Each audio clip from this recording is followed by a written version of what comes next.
बिथाङा दिनै एनुवेल जिथु लिभ मोनो जायफ्रा कनभिक्ट जायो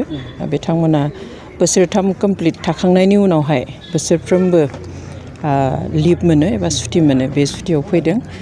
गिबि बोसोर सुटि होयोब्ला 20 साननि थाखाय होयो थांनाय बोसोराव 20 साननि थाखाय फैदोंमोन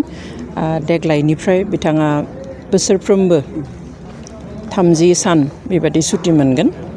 बेनि थाखाय जों न'खरनिफ्राय एप्लाइ खालामनो नांगौ जों बेखौ एप्लाइ खालामदोंमोन जुलाइ मासावनो गासैबो फर्मेलिटिसआ जाजोबबायमोन खिन्थु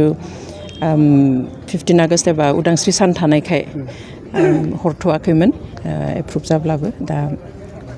उदांस्रि सान जोबनाय लोगो लोगो मैया जों लाइजामखौ मोनबाय ओमफ्राय दिनै फैदों 30 डेज एबा 30 सान न'आव थागोन जोंनि मिथिनायाव जितु सारा दाबो सरकारनि आखायावनो दङ दिनै बेयाव फैबाय बे बेलायाव सारा जितु सरकारनि आवथायावनो दङ अब्लाबो दिनै सारा बेयाव फैबाय दा किसुमाना गोबां दान्थे बिदान्थेबो बाथ्रा बुंनायखौ नुनो मोनो सोरनिबा अननायाव थुनज्लायनायाव लाबोदों नामा ना बेनि थाखाय रावबो जेबो खालामनो नाङा बे एक्ट दंखायो प्रेजेन्ट एक्ट भारतनि संबिधानावनो जे जाया कनभिक्ट जायो बियो बोसोरथाम कमप्लिट जुदि थाखाङो बोसोरथाम कनभिक्ट जाखांनानै जेलाव थानायनि उनावहाय सुटि मोनखायो बेवहाय बेनि थाखाय सोरबा सोरखारनि गोहोम बा सोरबा दैदेनगिरिनि बुंनाय बिनि थाखाय जेबो नङा जेबो लेना देना गैया बेवहाय जोङो फर्मेलि अफिसाव एप्लाइ खालामनो नांगौ आरो बे मथे आइजि प्रिजन अफिसनिफ्राय बिसोर एप्रुभ खालामो जोंनि जायगायावहाय रिपर्ट लाहरो जोंनि डिस्ट्रिक्टनिफ्राय डिसि ओमफ्राय एसपि लकेल पुलिस स्टेशन बिसोर गासैबो मोनसे जथायहै न' नायनानै सिटुएशनफोरखौ नायनानै मोनसे रिपर्ट हरो आरो बिनि सायावसो एप्रुभेल होयो बेयाव रावनिबो आखाइ थाया जितु सारा 30 सान न'आव थागोन माबा मोनसे सरकारनिफ्राय बेबायदि डेटफोर दङ नामा सारनि सायाव बेबायदि थायो जिहेथु जेल जाबाय थानाय मानसि बेवहाय बिथाङा दा पाब्लिक मिटिंफोर खालामनो हानाय नङा आरो डिस्ट्रिक्टनि बाहेराव गुबुन डिस्ट्रिक्टआव थांनोब्ला जोंनि उदालगुरिनि बाहेराव थांनोब्ला बिथाङा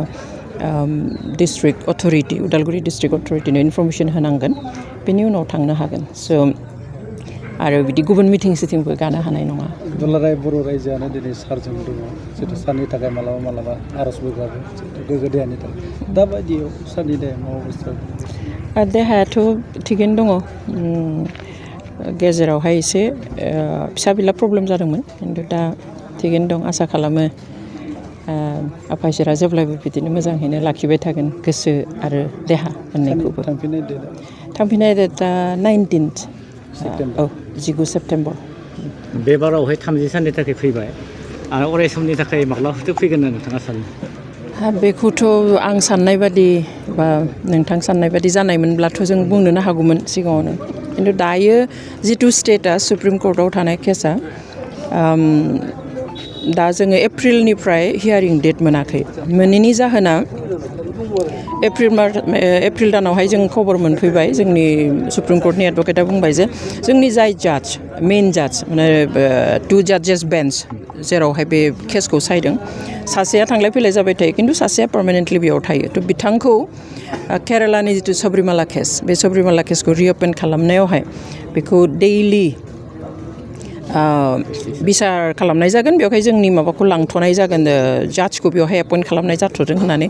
9 जाजेस बेन्चमोन बियो बेवहाय बिथांखौ लांदोंमोन बेयाव जोंनो खबर हरदों जे बे 3 उइक्स लागोन सप्ताथामाव बे केसा जोबगोन बेनि उनाव जोंनि हियारिंआ जाफिनगोन नाथाय सप्ताथामाव जोबाखसै बेनि उनाव मास मोनसे लाबाय जोबाखसै बेनि उनावहाय जुननि 1 थारिखनिफ्राय 12 जुलाइसिम सामार ब्रेक जाबाय गरम बन्द मोनबाय सुप्रिम कर्टआ थालायबाय ओमफ्राय दा नै दिनैथ' 20 जाफैबाय दासिम हियारिंनि लिस्टेड जाथ'वाखै दोनथ'नाया गेजेराव जोंनि जाजखौ सबरिमाला केसाव एपइन्ट खालामनायनि थाखाय दोनथ'दोंमोन खिन्थु जों आसा खालामो थाबैनो जोङो आरो हियारिंनि थाखाय माने डेट मोनगोन होननानै जोङो आसा खालामो